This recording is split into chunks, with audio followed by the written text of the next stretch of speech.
Welcome to the Blissful Life, a podcast where we awaken the wisdom of self and explore the lessons, the rituals, and the pathways to inner bliss.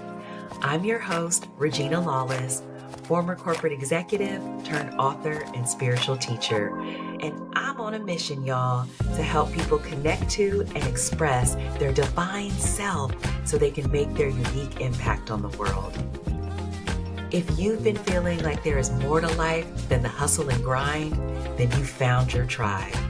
It's time to breathe and relax into the blissful life.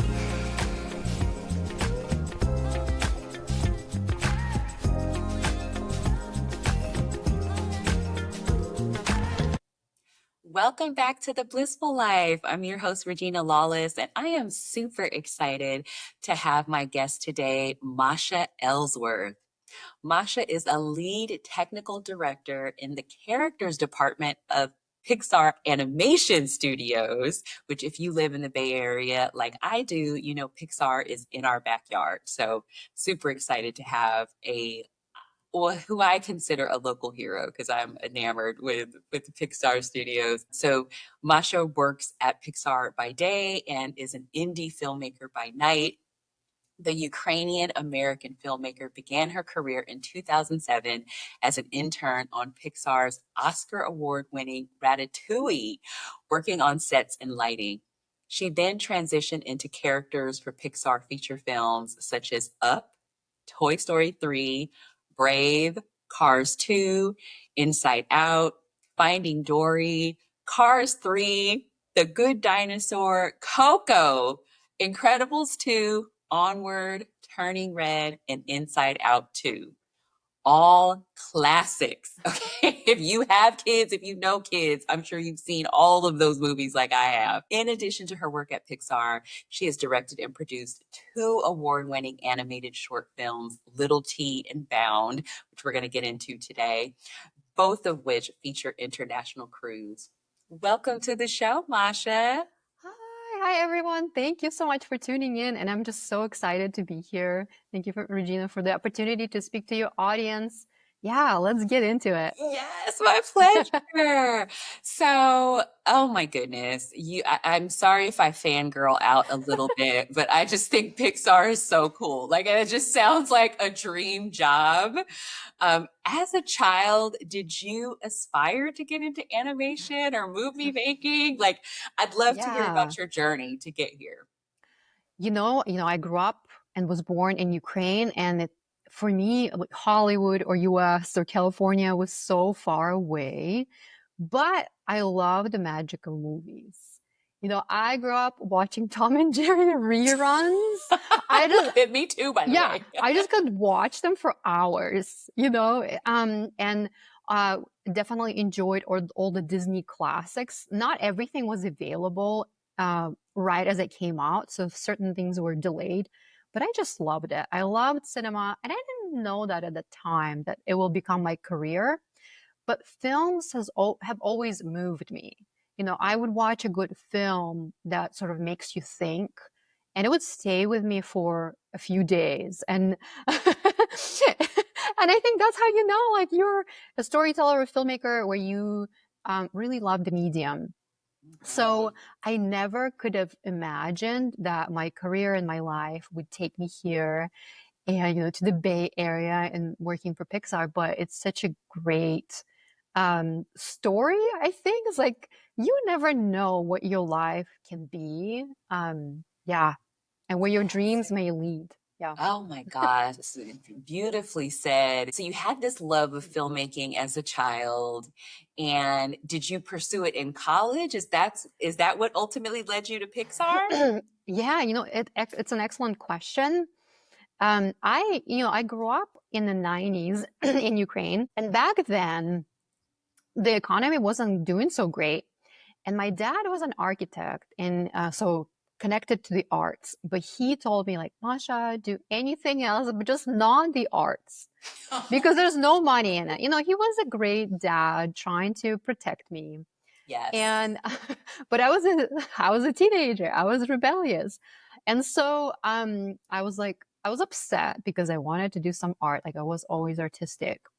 But I found like I didn't want to contradict my dad directly. So I said, okay, I'm gonna study computer science.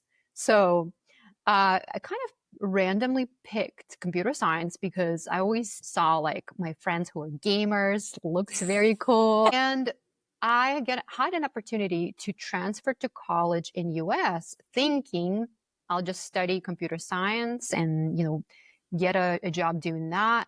But then one semester into my studies, I took an art class. My dad was not there to stop me. So I thought, you know what? It's just one class. Doesn't hurt anyone. And I just had an amazing teacher. And she was just so lovely and so encouraging. And she said, you know what? Definitely have some artistic skills. Like, don't waste it. Yeah, I was like, ooh. And so eventually I decided to double major in computer science and art, not knowing that that's a perfect combination for animation or visual effects. Like, I had no idea that you can do both. Like, I thought I'll, work as a programmer, software engineer somewhere and draw on the weekends. Right. It was just like, it wasn't known that that was a career path. But then I found animation, and I was like, oh, these are my people. Yeah. You found your tribe. Yeah, it felt so right. I'm like, oh, okay, you can be technical and artistic, and you can have a career doing that and sort of tell stories that touch people, that send a message. And so, yeah, it's like not a very straight path to how I ended up in animation, but I wouldn't trade it for anything. Yeah, it's my path, and I love it. Yeah, and I love it too because it's not a straight path. And the more I talk to people and get to know their stories, it almost never is. Like, right? Yeah. Especially when Yeah. you're doing something that is uniquely Hmm. yours. Hmm. I feel like we do often go on this journey to get there. Yeah. And it also is very much like the immigrant story Yeah. too. I have so Oh, many yeah. friends and I've worked with so many people who are immigrants to this country. And often because your parents know how hard it is, Mhm. the encouragement is to like get a Yeah. sound job, like don't Yes. like make some money so you can take care of Yeah. yourself or help take care of your family. And Mhm. so I Mhm. love that you both honored your dad, but then Yeah. your inner self knew a little bit better and was like, I'm gonna try this other path and look where it got you. And I was so heartbroken when I was a teenager. I was like, "Oh my goodness, like I'm losing a chance to be an architect." I felt like it was the end of the road, not knowing it was just the beginning. The road may Mhm. lead you somewhere you would not have imagined Oh that that's a gosh. possibility. Like, I did not know that there's a career for, someone with my skills or like my talents in film. Like, it was just not advertised. And Yeah, who yeah. would think? And I hope young people, I hope for the audience who listens to this, Mhm. share this with someone who is earlier in their Mhm. career because you're right. I think sometimes what we see are roadblocks are really just either they're redirects or it's just it is just a stepping stone or sometimes it's just a hurdle that you have to jump over until you get to the next thing. And it's funny too, and I don't know if it's generational because my parents too, I wanted to be a teacher and they were like, teachers don't make no money. So Yeah. so I think so many of us growing up in the 90s were discouraged Yeah. from doing this artistic stuff. It was like, no, Mhm. go to college, get a good corporate job, make the money. And then we got miserable. Some of Yeah. us, I'm projecting here. Oh, Like that yeah. was me. Yeah. I became miserable Yeah. and eventually came back to my dream. So at any rate, Exactly. Exactly. Yeah. so you talked about just this journey of you didn't know where these skills would lead you and you got to this dream career of being able to tell stories. So you've worked on some iconic I mean there's no other way to say it, some Yeah. iconic films like Ratatouille, Toy Story, um, Toy Story, of course, is a franchise. I think there's another Toy Story coming Yeah. out. I thought I Yep. saw Mm-hmm. Cars, which was like my son's entire childhood. Mm-hmm. Mine as well. Yes. I can still hear my son he'll be 20 next month, but when he was little, he had a Cars bed. He would be running Yeah. around the house. He called Lightning McQueen Ka-chow. No, of course. Of course. So Yeah. he's running around the house, screaming Ka-chow. Yeah. So how does it feel to know that your films, the films that you contributed to help make, are so near and dear to people and represent part of their Yeah. childhood? I think it's so incredible. And when you start working on a film, you obviously don't know, will it resonate with the audience? You want to. You put your best foot forward to tell a story that connects with others. And it was such a joy to work on Ratatouille as my first film. Again, I was very new to Pixar. I was an intern. And so I was really trying to do my best with anything that they've asked me to work on, just really trying to learn how the studio works, like how filmmaking works. But the message of the film which is, of course, anyone can cook. Yes. Which I can attest to that. Yeah. Anyone can cook. But it's such a beautiful message. Yes. It's because if you have a dream, there's a way to accomplish your dream. Like in Yes. maybe it's not the way you envision it, right? The main character of Ratatouille, he he's a rat. Rats in kitchens Right. sometimes uh, make Not the people best. upset. Yeah, but it was such a positive experience, and I remember the first time watching Ratatouille, and I was sitting in the audience, and I was so afraid they forgot to put my name in. I was like, I'm just an intern, who I was just like, for sure, there'll be one name they have forgotten to include. It would be Right. mine. I don't know. It was just, it was running through my head. And then I saw in the experience of seeing your name on the big screen, it's just like surreal. Oh, I bet. It's just unusual, and you're surrounded by names of the people that you look up to, and you've worked for so long on this film. And then when you hear the audience, maybe they laugh, or you can Mm. hear them like cry, tear up. That is just, for any filmmaker, oh my goodness, it feels so good if you feel you're connecting to people that you might not even speak the same language, Yeah. Yeah. So I think that's the beauty of film, is just this art form that transcends time and language and cultures, and it's magical. Yeah. Absolutely. Magical is such an appropriate way to Yeah. describe it. Because it does, it transcends all of that. And I can still remember we took our son to go see Ratatouille in theaters. So I can remember, and Ah, as a mother or any parent, you light up seeing your child light up and no. just get so immersed in the story. And so thank you for being such a part of my son's childhood and so many kids. Well, and thank you I want to thank the audience of, it's the greatest gift that you can give to a filmmaker is go watch their film, and Yes. it really is truly, um, is, I value audience's time, Mm. and all the filmmakers respect that and just want to, tell a story that will entertain you or touch you, or both. Yeah. Oh, I love that. Okay, so aside from your day job, Yeah. you're an independent filmmaker. So now you get to have more, I imagine, control Yeah. over the stories that you're telling. How did that come about? And it was another surprise for me when I first joined, this like big studio like Pixar. It takes a long time to know how films are made. Oh gosh. It's a huge time commitment to learn the craft.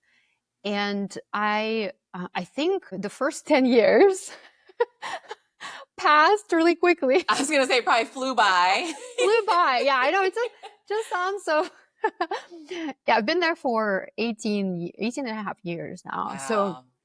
I think first 10 years, I was just learning as much as I could. And in the blink of an eye, I was celebrating 10 years. And I was so happy. But at the same time, I was like, oh my gosh, did I peak? Is this everything? Like what what's next, right? I And can so relate to that. yeah, and I was just like, okay, well, I want to come up with a challenge for next 10 years in my career. Like, what is it going to be? Like, where can I grow? And so I was thinking, well, maybe I can pick up the brush and work on my oil painting skills. I haven't done that in a while, and that you can always work on those. Or maybe I can work on developing some new tools for animation or computer graphics, like something where I can apply my computer science degree. But I was filled with so much doubt, so much fear, thinking, you know what, like you haven't programmed in a decade, like you're rusty, or like there's so many amazing artists that already do beautiful oil painting. Like you'll make a fool out of yourself. So I was in this like stirring this pot and this simmering and this like just not knowing what to do, feeling stuck. And then I was in a Chinese fast food restaurant and I opened up a fortune cookie and it said, silence the critic within, which Wow. it felt like, oh, I paused. I was like, oh, I'm feeling like there's part of me that's very critical of anything I come up with, like fearful. It thinks so much about what other people will think of me and is afraid of failure. And it's holding me back. I felt like, wow, it's really holding me back. Why is it? Like, why am I doing it to myself? And so then I dove into research about the inner critic, a persona, or, like in psychology, there's a lot of things you can find on the subject. And at the end of it, I was like, I want to share this. I want to share this and I want to tell this story. And this became my next challenge. I was like, this is it. This is going to be what I focus on next in my career, telling the story. Oh my gosh. Okay, so you just previewed for us what the movie Little T Little is T, yeah. about, which we're going to dive into here in a second. But I wanted to just double click into what you just said, because what an amazing moment to you already have had this successful career. You're 10 years into a successful career at Pixar. And for some Yeah. people, you could have been like I'm good. I'm just gonna coast it out, ride it out at this Yeah. point.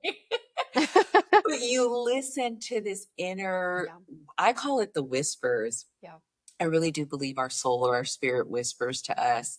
And you listen to this inner whisper, this positive voice Yeah. within that was telling you that there's more, that there was more to seek, more to learn.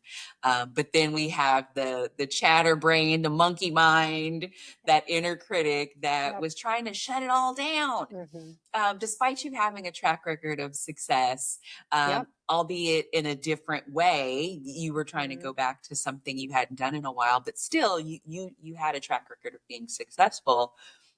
So I Yeah. loved how, and I always think of it, it's the universe kind of coming Yeah. through with some wisdom, some guidance. So, of course, randomly at a Chinese restaurant. Yeah. I of, know.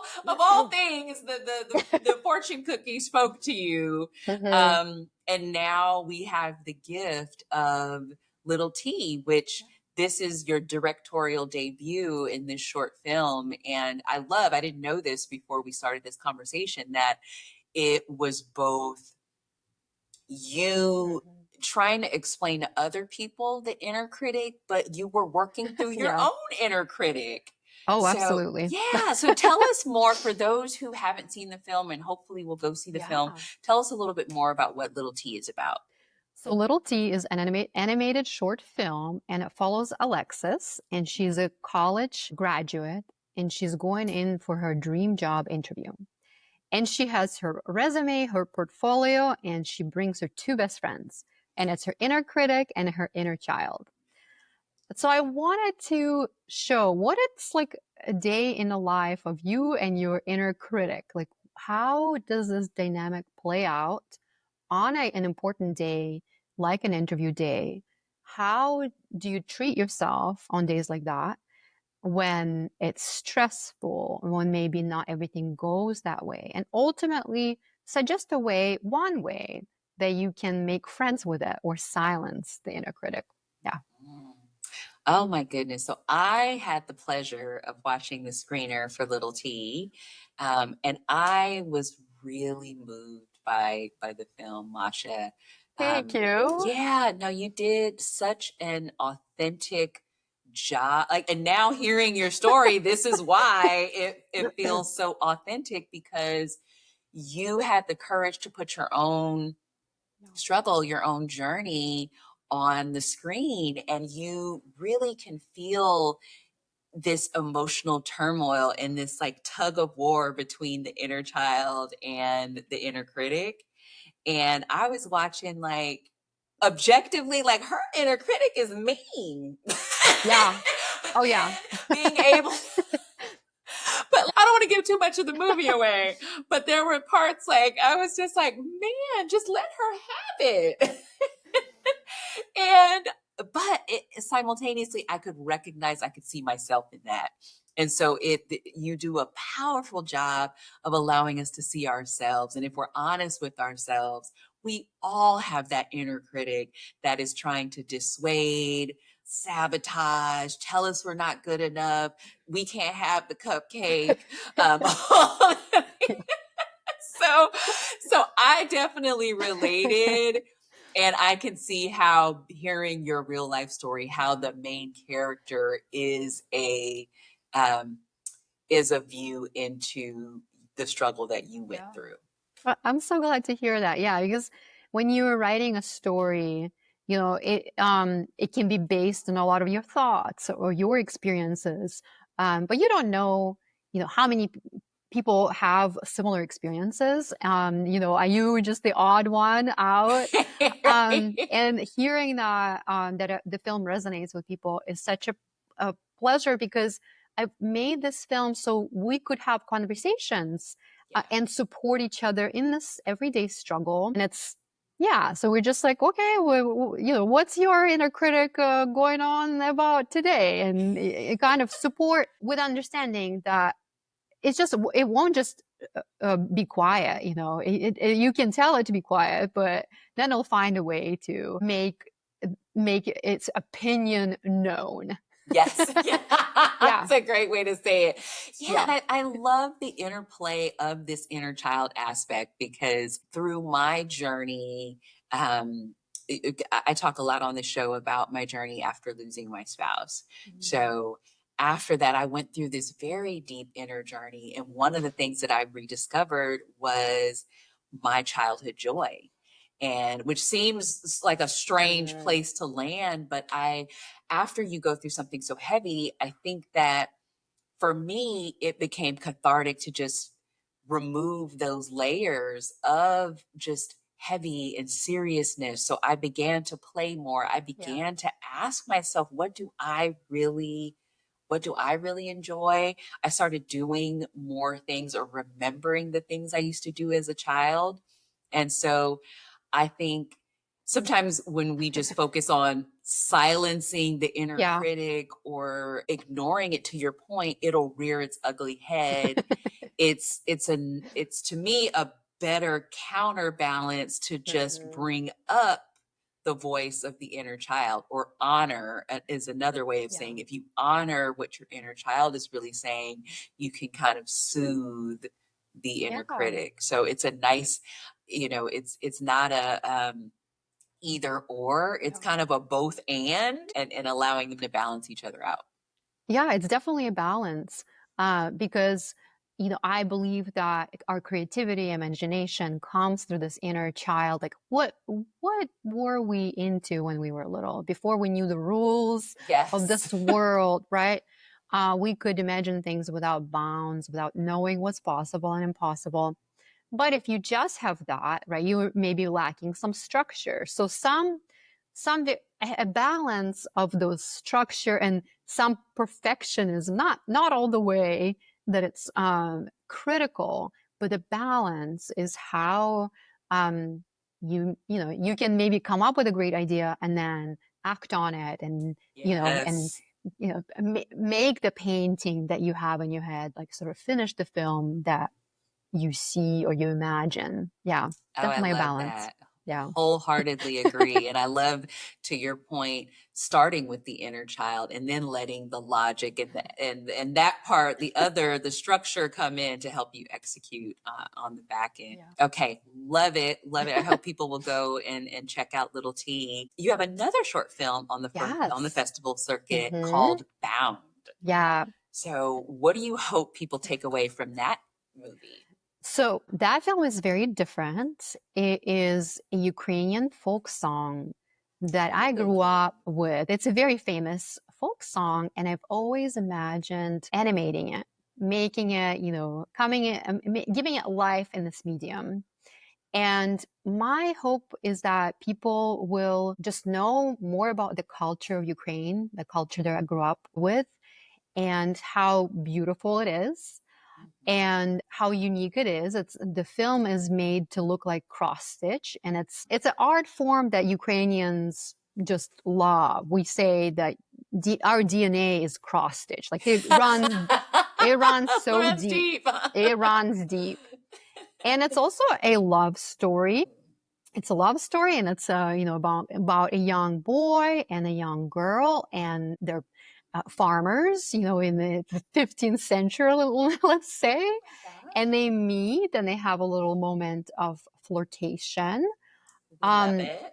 and then the folk song, which is very old, I feel like it skips a verse because the next verse they're upset at each other, and the Like, boy what happened? yeah, the boy is like, I came to visit you and you stood me up, and like, I'm so upset. I'm just gonna leave. And the girl's like, what do you mean? I was here. To me, there's always been like a missing verse. I'm like, what has happened? What, Right. what people don't just, that just doesn't happen. Something has to have happened between those two. Yeah. And yeah, so this film is my interpretation of what has happened between them. Masha, I just want to live a day in your head. This sounds amazing. Like, I love that you're like, listen, okay, I'm Yeah. gonna finish this story out. You're Yeah. welcome, Yeah, people. exactly. Yeah. Oh, that's awesome. Like, I no, love it. we're gonna come full circle, and we're gonna let them explain themselves and sort of and bring this folk story from 15th century to a bit more modern times, and Right. how communication is hard and people jump to conclusions and don't give each other benefit of a doubt. So that's my Oh, yeah. yeah, like relationship drama Yeah. that since the dawn of time we've been Yeah. struggling to communicate with one another. But through Yeah. this, hopefully, people will learn a different way. Yeah.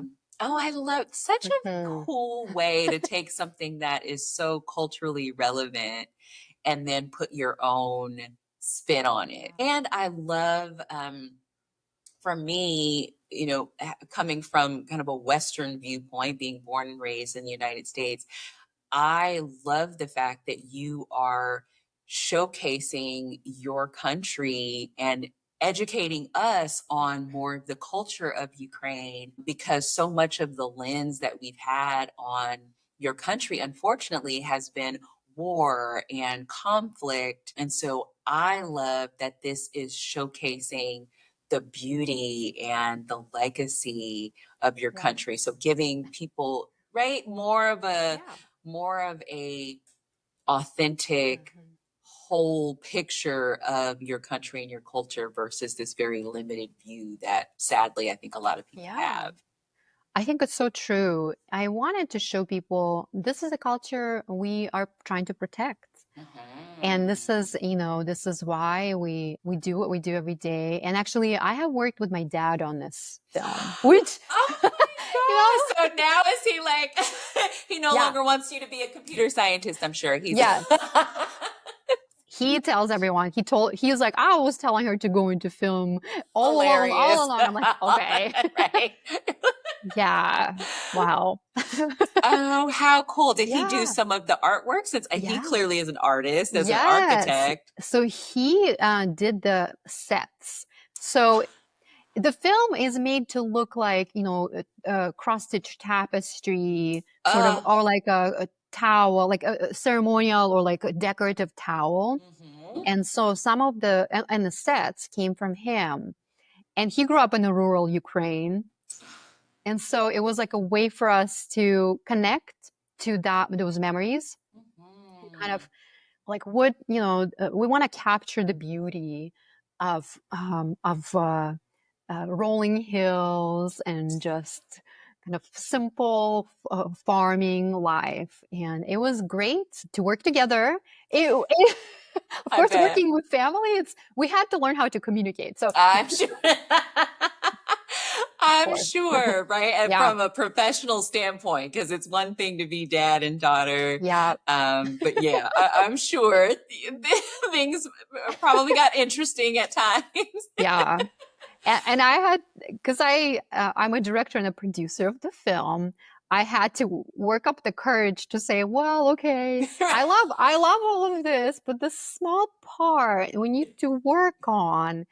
And I had to put on my director's hat and like, okay, Yeah. this is our project, and we were gonna be professionals about the project. Yeah, So the roles got reversed for you and yeah, dad. You got a chance to yeah, to lead dad through this project. yeah. That's awesome. Oh, I can only imagine. But it was such a joy. Like it gave us something very positive, during the time and there's a war in Ukraine and there's so much, news that's reality. Like that is Yeah. the reality of, Ukrainian people. And it gave us something positive to maybe channel some of the sorrow. And like, it was a healing process. Mhm. Um, and it's great when we show the film at different festivals where people like, oh, I didn't know Ukrainians liked cross stitch. It was so important. I'm like, yeah, yeah, yeah. Oh, how beautiful that you got a Mhm. chance to work with your dad in this way, and that Yeah, story got a chance to come full circle yeah, and just bring hope right now yeah. to your country and to others. I mean, I think through Hmm. looking through this lens, I'm sure it will bring hope to other people. Wow. How do we, so it's on the festival circuit now. Can people see it, or Yeah. is it, how would we see it? So I am working on a theatrical run here in the Bay Area. There's a Ooh. wonderful theater. It's called Roxy Theater in San Francisco. Amazing venue that supports local artists. And so I'm working on a theatrical run for about a week with other short films around July. And I can keep you updated I when was those gonna dates. say, Masha, I need to know. Yes, Like, it yeah, we're trying to get the dates figured out, and I will let you know because I would love to share it with my local community yes. and just, yeah, have it do a theatrical run, and then after the festivals and the theatrical run, I will publish it on YouTube and on my website because I do want people to learn from, if they're curious about Ukraine, to have that Mhm. as part of their curiosity, yeah, about my culture. Yeah, yeah. Yeah. I think just what we need right now, more I don't want to say just human stories, but Mhm. more hope-filled stories, Yeah. more heartfelt stories, so that we start to see people in a fuller light. We start to Mhm. recognize people's true humanity beyond what we think is going on, or behind even some of Yeah. the horror that is Oh going on yeah. in the world. Okay, super excited for when that comes to a theater near us. Um, Yeah. you have just such a unique background. Like I'm just such a fascinated journey, and I talk to a lot of people, and I can confidently say, like, you have one of the coolest backgrounds I've come Thank you. across. Thank Yeah, you. both personally and professionally. Um, Yeah. and so you've just in having this brief conversation, it seems like you are a person who is not afraid to follow your dreams. What inspires you to keep going, Yeah. keep following your dreams, even in the ups and downs of life?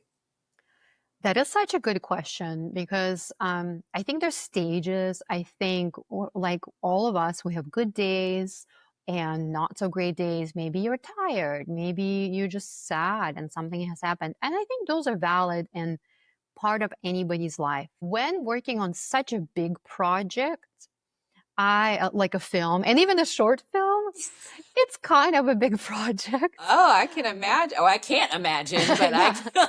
Yeah.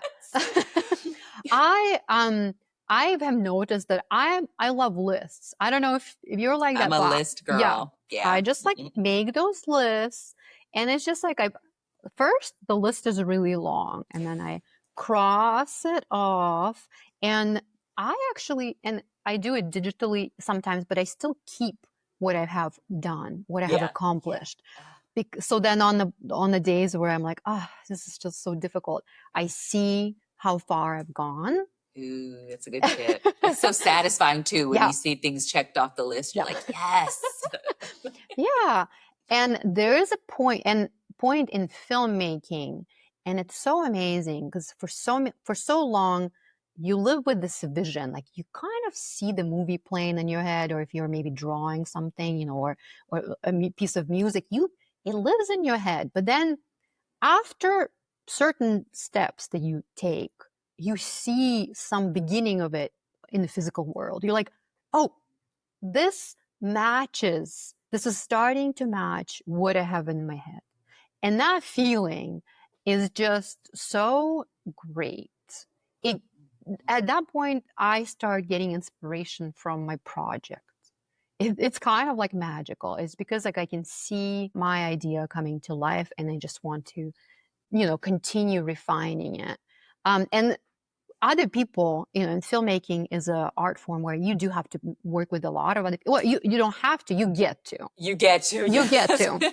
That's a great way to put it. Yeah. And people that come on the project, they bring their own idea and their own spin on it. And sometimes it amazes you, like you've never thought of this way, and it's great collaborative project. So other people that I work with also give me that strength to get through some of Mm. the hard days, the grind. Oh man. Yeah. Yeah, I love that part, like working with people when we're all trying to tell this one story and we're coming on this journey. That's always wonderful. Yeah, it's so cool too. And I love how you described this it all starts with this idea or your imagination. And I've certainly, um, using this podcast as an example, I had this idea that I wanted to do this spiritual podcast, but not make it so heavy handed, if you will. Like I wanted it to be about talking to real people like you or people amongst the community, people who are living lives that are like the rest of us, but really hone in on how did they find their joy, their bliss? How did they follow their dreams? And so I had this idea, and then seeing it Mhm. actually now getting to have these conversations and put them out into the world and get the feedback from people. It's really beautiful to see your idea be made manifest in the world. And so you're doing that on Absolutely. on a massive scale with all of these different people um, Yeah. helping to do that. So I just that has to be incredible and to your point, inspiring to keep you going. And I always find, and I call them like minor miracles. Ooh, I love When, that. I I always find my minor miracles when a project is feels very overwhelming or difficult. Mm. You're like, oh, this is not working out, and not working out. Something happens that I didn't even imagine could happen, and I find a different way to accomplish what I needed. And Oh. when you're working on something like independent, right? There's not a lot of like there's no one backing me up. There's no like It's Oh, just, yeah. I You just make, you just need to be resourceful and like think outside the box constantly. And then something just happens where you run into a person that connects you to another person that was just like a perfect person to help you. I just call them minor miracles. And whenever I'm overwhelmed and stressed, I'm like, okay, we're just gonna pause, and it's gonna happen. It will work out. I just don't know how yet. And I will be shown. Like, I'll discover it. It will happen. And it's happened on every project independent that I worked on. I have an international crew, and sometimes the way we connect, it's like we would not have found each other any other way. It's just like amazing. There's so many artists all over the world, and when you find them, it's a pure joy. Oh my gosh. Oh my Yeah. goodness. Well, you, my dear, are a minor miracle to us. And I'm Thank you. so grateful that you agreed to come on and tell your story and just share. You have such a beautiful, joyful spirit. And so thank you for sharing yourself with us. How can people find and stay connected with you and all the beautiful work you're putting out into the world? Thank you so much for having me. And I just enjoyed this conversation and our discussion. And I'm so happy that your listeners get to tune in for this inspirational podcast. And if people want to follow my journey, I have a website, and it's called Masha Makes Movies. Plain and simple. Yeah, I love it. And my YouTube channel is called Masha Makes Movies. And She I'm on knows branding. Instagram, and it's under Masha Makes Movies. See, y'all, that's also, you got a little branding and marketing tip there too, right? Yeah. Keep it consistent across the platforms. Yep, exactly. I love it. So Masha Makes Movies. We can follow your journey. I hope you all will follow, connect, and support. Most of all, support the work that Masha is doing, because she is doing fantastic work for the world. So thank you, my dear. I look forward to seeing you continue to blossom. Thank you so much. My pleasure. Take care. Bye, everyone. Bye.